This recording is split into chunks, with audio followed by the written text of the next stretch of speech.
it's India from @DramaDebussy bringing you another episode of K-Pop Stars, the K-Drama Morning After. And we're gonna do comet picks next week, guys, because we have to talk about Cheese in the Trap and whether it's a must-watch or a must-skip. I know, it's a sore subject, but the dust has finally settled and the only way to truly move on is to talk about it with a clear mind. Well, it's one of the ways to move on from it. But before we start, can I just get my 30 seconds of rage out of the way? Or as I also like to call it, my 30 seconds of WTF. Because what the fuck? You had everything. We were rooting for you. We were all rooting for you. Didn't we almost have it all? Who is the cheese? Are we supposed to be the cheese? Because we are not the cheese. We are not in your trap. You are the cheese.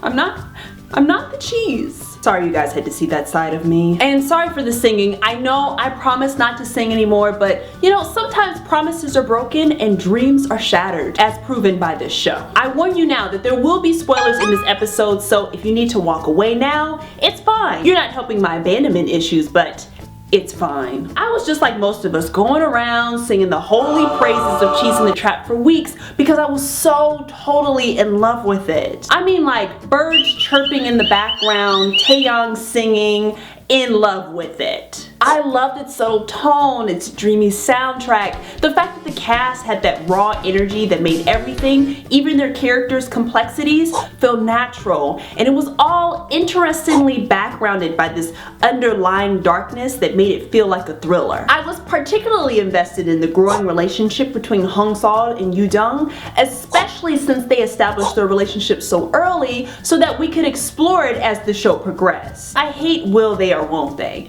Just give me they will and they'll figure out the rest together. So I thought there was no way this show wouldn't continue to be amazing, and I had it all geared up to be added to my not so fancy favorite dramas list, which we know we all have, and that was my grave mistake. Because every time I get too confident too soon in the drama gods like to remind me that their main goal is to giveth joy and then taketh joy away in the second half of the drama. We started noticing that Yoo Jung was slowly but surely disappearing from our screens each week, and In-ho was getting more screen time. Listen, I love So Kang-joon as much as the next red-blooded woman, and he played In-ho so well, but the exact same could be said of Park Hae-jin and how he perfectly embodied Yoo Jung. There was so much more of him to explore, and the relationship between him and Hong Sol was growing so perfectly that it didn't make sense story-wise for Yoo Jung to take a backseat to anyone or anything, especially towards the end. In fact, if anyone could have taken a backseat towards the end, it should have been In-ho. And then come to find out there was some drama behind the drama, which is a lot more common than people know, and I'm honestly fine with that, but I know not everyone feels the same. You have creative people that all have their ideas about how things should be going, so there's going to be clashes. Let me know in the comments below if drama behind the scenes affects your ability to enjoy a drama. The number one rule is that whatever happens behind the scene should not be allowed to show on the screen, and that's not what happened here. I'm hangry 85% of the time, but that's not your problem. There's no reason for you guys to have to see the effects of my inability to be fully satisfied by food while you're watching these videos. That's why I try to make sure you don't notice when I am hangry. Didn't we almost? Or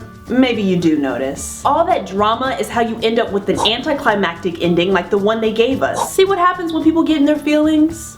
Mess. I ultimately have to give this show a skip. Not a must skip, because I appreciate what the show tried to do, and while our main couple was separated at the end, the ultimate proof of Yoo Jung's growth was definitely his decision to let Hong Sol go until he was the man she deserved, even while knowing full well that she would have stayed with him no matter what. But it all just felt very early 2000s JoJo. Just a little too late and a little too wrong. There was some satisfaction in the unspoken guarantee that they'll be with each other again, and it was nice knowing that we left all these characters in happier places than when we found them. But that was the least the show could do for us in the end, and I mean the very least. Let me know what you guys thought of Cheese in the Trap in the comments below. Make sure to like this video and subscribe to K-Pop Stars so you can watch a new episode of the K-Drama Morning After every Thursday, and also make sure to leave a comment because your comment may end up in next week's video. And while you're at it, let me know what drama you guys want to talk about next. Thank you guys so much for watching. See you next week. Bye.